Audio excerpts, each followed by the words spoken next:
जय हिंद दोस्तों, स्वागत है आप सभी का आपके अपने यूट्यूब चैनल करियर का एग्जाम में। दोस्तों आज हम पढ़ने वाले हैं एसएससी जीडी 2025 और 26 में होने वाली परीक्षा की प्रैक्टिस सेट नंबर 1 के बारे में। दोस्तों मैंने इस वीडियो में जितने भी प्रश्न लिए हैं ये सभी प्रश्न परीक्षा की दृष्टि से काफ़ी इंपॉर्टेंट है। तो दोस्तों आप लोगों से निवेदन है, वीडियो को बिना स्किप किए शुरू से अंत तक जरूर देखिएगा और वीडियो अच्छा लगे तो प्लीज़ चैनल को सब्सक्राइब करना मत भूलिएगा।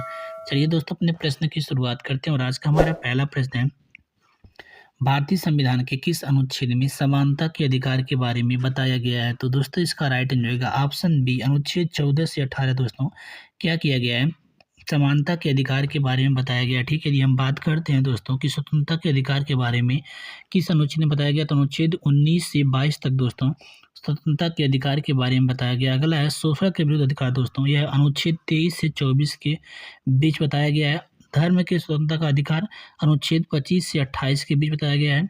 संस्कृति और शिक्षा संबंधी का अधिकार अनुच्छेद 29 से 30 में बताया गया है और संवैधानिक उपचारों के अधिकार अनुच्छेद 32 में बताया गया है। Very very most important question दोस्तों, इन सभी प्रश्नों को आप लोग ध्यान रखिएगा। ये सभी प्रश्न परीक्षा की दृष्टि से काफी इंपॉर्टेंट है। प्रश्न है, भारत के राष्ट्रपति चुनाव में उत्पन्न विवाद का निपटारा कौन करता है? तो दोस्तों इसका राइट आंसर रहेगा ऑप्शन सी, सर्वोच्च न्यायालय। कौन? सर्वोच्च न्यायालय दोस्तों भारत के राष्ट्रपति चुनाव में उत्पन्न विवाद का निपटारा करता है। अगला प्रश्न दोस्तों, भारत का प्रथम राष्ट्रीय उद्यान कौन सा है? तो दोस्तों इसका राइट आंसर रहेगा ऑप्शन डी, जिम कॉर्बेट राष्ट्रीय उद्यान। कौन सा उद्यान? जिम कॉर्बेट राष्ट्रीय उद्यान दोस्तों भारत का प्रथम राष्ट्रीय उद्यान है। ठीक है, यदि हम बात करते हैं दोस्तों जिम कॉर्बेट राष्ट्रीय उद्यान को अन्य किस नाम से जानते हैं, तो हेली नेशनल पार्क के नाम से। किस नाम से? हेली नेशनल पार्क के नाम से दोस्तों जिम कॉर्बेट राष्ट्रीय उद्यान को जानते हैं। ठीक, यहाँ से एक प्रश्न और बनता है दोस्तों कि जो जिम कॉर्बेट राष्ट्रीय उद्यान है इसकी स्थापना कब हुआ था? तो सन 1935 में। कब? सन 1935 में दोस्तों जिम कॉर्बेट राष्ट्रीय उद्यान का स्थापना हुआ था। ठीक, इन सभी फैक्ट को आप लोग ध्यान रखिएगा, ये सभी फैक्ट परीक्षा की दृष्टि से काफी इंपॉर्टेंट है। प्रश्न है, सर्वाधिक पुरुष और महिला साक्षरता दर वाला केंद्र शासित प्रदेश कौन सा है? तो दोस्तों इसका राइट आंसर रहेगा ऑप्शन सी, लक्षद्वीप। क्या? लक्षद्वीप दोस्तों सर्वाधिक पुरुष और महिला साक्षरता दर वाला केंद्र शासित प्रदेश है। ठीक, यदि बात करते हैं दोस्तों कि न्यूनतम पुरुष और महिला साक्षरता दर वाला केंद्र शासित प्रदेश कौन सा है, तो दादरा नगर हवेली है। Very very most important question दोस्तों, इसे भी आप लोग ध्यान रखिए, यह भी प्रश्न परीक्षा की दृष्टि से अति महत्वपूर्ण है। दोस्तों वीडियो में आगे बढ़ने से पहले आप लोगों से छोटी सी रिक्वेस्ट है, यदि आप लोग अभी तक हमारे चैनल को सब्सक्राइब नहीं किए हैं तो प्लीज़ चैनल को सब्सक्राइब तथा वीडियो को लाइक और शेयर जरूर करें और अपने मित्रों के पास अधिक से अधिक इस वीडियो को शेयर करें। अगला प्रश्न दोस्तों, अहमदाबाद किस नदी के किनारे स्थित है? तो दोस्तों इसका राइट आंसर रहेगा ऑप्शन ए, साबरमती नदी किनारे। दोस्तों क्या है? अहमदाबाद स्थित है। ठीक है, यदि हम बात करते हैं दोस्तों कन्नौज किस नदी किनारे स्थित है, तो गंगा नदी किनारे स्थित है। श्रीनगर झेलम नदी किनारे स्थित है। सूरत ताप्ती नदी किनारे स्थित है। हैदराबाद मूसी नदी किनारे। Very very most important question दोस्तों, यह प्रश्न कई बार परीक्षा में पूछा गया है कि हैदराबाद किस नदी किनारे स्थित है, तो मूसी नदी के किस नदी किनारे? मूसी नदी किनारे दोस्तों हैदराबाद स्थित है। अगला है मथुरा। मथुरा यमुना नदी किनारे स्थित है। जमशेदपुर स्वर्ण रेखा नदी किनारे स्थित है। अहमदाबाद साबरमती नदी किनारे स्थित है। पंढरपुर भीमा नदी किनारे स्थित है। बरेली राम गंगा नदी किनारे स्थित है। जगदलपुर इंद्रावती नदी किनारे स्थित है। गोरखपुर ताप्ती नदी किनारे स्थित है। संबलपुर महानदी किनारे स्थित है। श्रीरंगपट्टनम कावेरी नदी किनारे स्थित है। जौनपुर गोमती नदी किनारे स्थित है। दोस्तों जो लखनऊ है यह भी क्या है? गोमती नदी किनारे स्थित है। अगला है ओरछा जो बेतवा नदी किनारे स्थित है। उज्जैन सिपरा नदी किनारे स्थित है। Very very most important question दोस्तों, इसे भी आप लोग ध्यान के, ये भी प्रश्न कई बार परीक्षा में पूछा गया है। अगला है वाराणसी जो गंगा नदी किनारे स्थित है। लुधियाना सतलुज नदी किनारे स्थित है। विजयवाड़ा कृष्णा नदी किनारे स्थित है। तिरुचिरापल्ली कावेरी नदी किनारे स्थित है और बैतूल जो है दोस्तों यह ताप्ती नदी किनारे स्थित है। ठीक, तो इन सभी प्रश्नों को आप लोग ध्यान रखिएगा। अगला प्रश्न दोस्तों, विश्व की सर्वाधिक ऊंचाई पर स्थित बाघ रिजर्व भारत के किस राज्य में स्थित है? तो दोस्तों इसका राइट आंसर रहेगा ऑप्शन बी, अरुणाचल प्रदेश में। कहाँ? अरुणाचल प्रदेश दोस्तों विश्व की सर्वाधिक ऊंचाई पर स्थित बाघ रिजर्व स्थित है। ठीक है, यदि हम बात करते हैं दोस्तों वह कौन सा बाघ रिजर्व है, तो नामदफा बाघ रिजर्व दोस्तों क्या है? सर्वाधिक ऊंचाई पर स्थित है। कहाँ स्थित है? अरुणाचल प्रदेश में। ठीक, यहाँ से प्रश्न और बनते हैं दोस्तों कि क्षेत्रफल की दृष्टि से भारत का सबसे बड़ा बाघ रिजर्व कौन सा है, तो नागार्जुन सागर श्रीशैलम बाघ रिजर्व दोस्तों जो आंध्र प्रदेश में पड़ता है, यह क्षेत्रफल की दृष्टि से भारत का सबसे बड़ा बाघ रिजर्व है। कौन सा बाघ रिजर्व? नागार्जुन श्रीशैलम बाघ रिजर्व। ठीक, यहाँ से एक प्रश्न और बनता है दोस्तों कि क्षेत्रफल की दृष्टि से सबसे छोटा बाघ रिजर्व कौन सा है, तो पेंच है जो महाराष्ट्र राज्य में पड़ता है। प्रश्न है, सर्वोच्च न्यायालय के न्यायाधीश को उसके पदभार से हटाने का अधिकार किसके पास होता है? तो दोस्तों इसका राइट आंसर रहेगा ऑप्शन सी, राष्ट्रपति के। किसके पास? राष्ट्रपति के पास दोस्तों सर्वोच्च न्यायालय के न्यायाधीश को उसके पदभार से हटाने का अधिकार होता है। दोस्तों मैंने इस वीडियो में जितने भी प्रश्न लिए हैं ये सभी प्रश्न सिलेक्टेड इंपॉर्टेंट है और परीक्षा की दृष्टि से अति महत्वपूर्ण है। तो आप लोगों से निवेदन है वीडियो को बिना स्किप किए शुरू से अंत तक जरूर देखिएगा और वीडियो अच्छा लगे तो प्लीज़ अपने मित्रों के पास ज़्यादा से ज़्यादा इस वीडियो को शेयर कीजिएगा। प्रश्न है, भारत के किस राज्य में काजीरंगा राष्ट्रीय उद्यान स्थित है? तो दोस्तों इसका राइट आंसर रहेगा ऑप्शन ए, असम में। किस राज्य में? असम राज्य में दोस्तों क्या है? काजीरंगा राष्ट्रीय उद्यान स्थित है। यहाँ से एक प्रश्न और बनता है दोस्तों, जो काजीरंगा राष्ट्रीय उद्यान है ये किसके लिए फेमस है? तो एक सींग वाले गणें के लिए। किसके लिए? एक सींग वाले गणें के लिए दोस्तों क्या है? काजीरंगा राष्ट्रीय उद्यान फेमस है। ठीक, यहाँ से एक प्रश्न और बनता है दोस्तों, तो जीवाश्म नेशनल पार्क कहाँ स्थित? तो मध्य प्रदेश के मंडला में। कहाँ? मध्य प्रदेश के मंडला जिला में दोस्तों क्या है? जीवाश्म नेशनल पार्क स्थित है। प्रश्न है, पृथ्वी का अपने अक्ष पर झुकाव का कोण कितना होता है? तो दोस्तों इसका राइट आंसर रहेगा ऑप्शन सी, 13.5 डिग्री। कितना? 13.5 डिग्री दोस्तों पृथ्वी का अपने अक्ष पर झुकाव होता है। तो इसे भी आप लोग ध्यान, कि ये भी प्रश्न परीक्षा की दृष्टि से काफी इंपॉर्टेंट है। अगला प्रश्न है, यदि दो स्थानों की स्थिति में 90 डिग्री देशांतर का अंतर होता है तब उनके मध्य कितने घंटे का अंतर होता है? तो दोस्तों इसका राइट आंसर रहेगा ऑप्शन डी, 6 घंटे। कितने घंटे? 6 घंटे का अंतर दोस्तों, यदि दो स्थानों की स्थिति में 90 डिग्री देशांतर का अंतर होता है तो उनके मध्य 6 घंटे का अंतर होता है। प्रश्न है, लोकसभा की प्रथम महिला अध्यक्ष कौन थी? तो दोस्तों इसका राइट आंसर रहेगा ऑप्शन सी, मीरा कुमार। कौन? मीरा कुमार दोस्तों लोकसभा की प्रथम महिला अध्यक्ष थी। Very very most important question दोस्तों, इसे ध्यान रखिएगा। ठीक, यहाँ से एक प्रश्न और बनता है दोस्तों कि राज्यसभा के लिए नामांकित होने वाली प्रथम अभिनेत्री कौन थी? तो नरगिस दत्त थी। ठीक, इन दोनों प्रश्नों को आप लोग ध्यान रखिए, दोनों प्रश्न परीक्षा की दृष्टि से काफी इंपॉर्टेंट हैं और परीक्षा में कई बार पूछे भी गए हैं। अगला प्रश्न दोस्तों, धन विधेयक का संबंध संविधान के किस अनुच्छेद से है?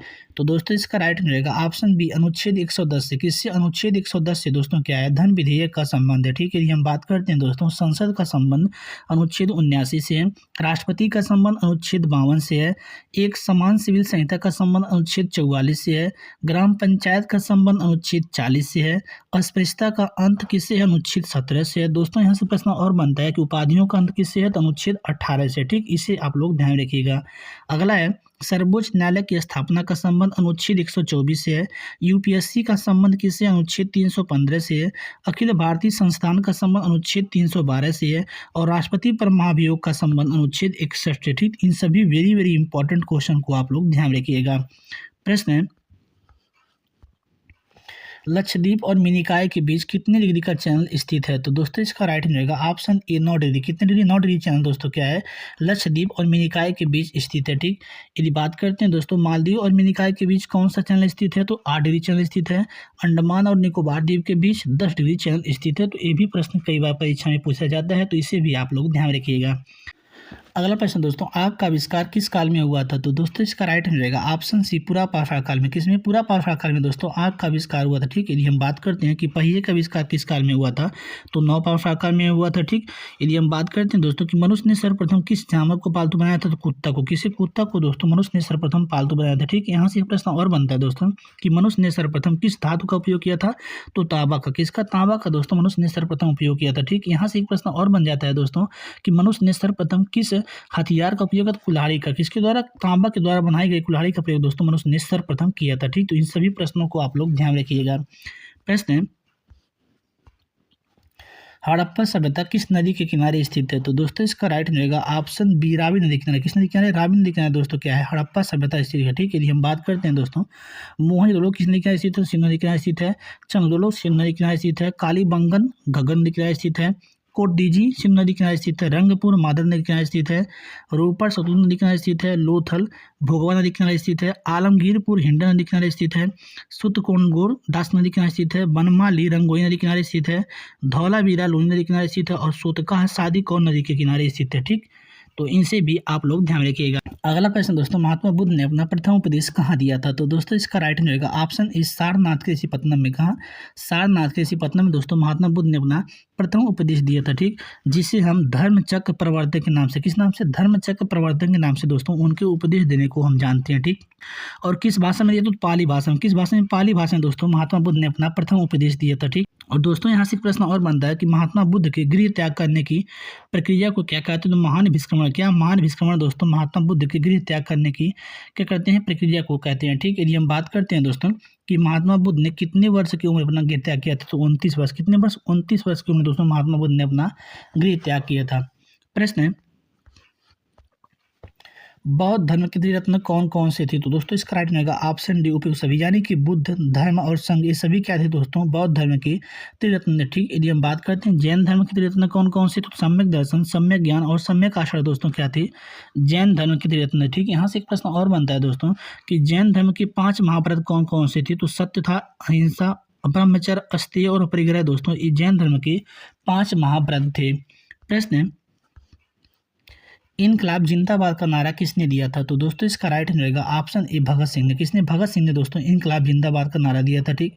यदि हम बात करते हैं दोस्तों दिल्ली चलो का नारा किसने दिया था, सुभाष चंद्र बोस ने दिया था। करो या मरो, हे राम और भारत छोड़ो का नारा महात्मा गांधी ने दिया था। जय हिंद का नारा सुभाष चंद्र बोस ने दिया था। पूर्ण स्वराज और आराम हराम का नारा जवाहरलाल नेहरू दिया था। वेदों की और लूडो का नारा किसने दिया, दयानंद सरस्वती ने दिया था। जय जवान जय किसान का नारा लाल बहादुर शास्त्री ने दिया था। मारो फिरंगी को, इसका नारा मंगल पांडे ने दिया था। जय जगत का नारा विनोबा भावे ने दिया था। कर मत दो का नारा सरदार वल्लभ भाई पटेल ने दिया था। संपूर्ण क्रांति का नारा जयप्रकाश नारायण ने दिया था। विजयी विश्व तिरंगा प्यारा का नारा श्यामलाल गुप्ता पार्षद ने दिया था। वंदे मातरम बंकिम चटर्जी ने दिया था। जनगण मन अधिनायक जय हे रविन्द्रनाथ टैगोर ने दिया था, ठीक। इन सभी फैक्ट को आप लोग ध्यान रखिए, ये सभी फैक्ट परीक्षा की दृष्टि से काफी इंपॉर्टेंट है। प्रश्न है,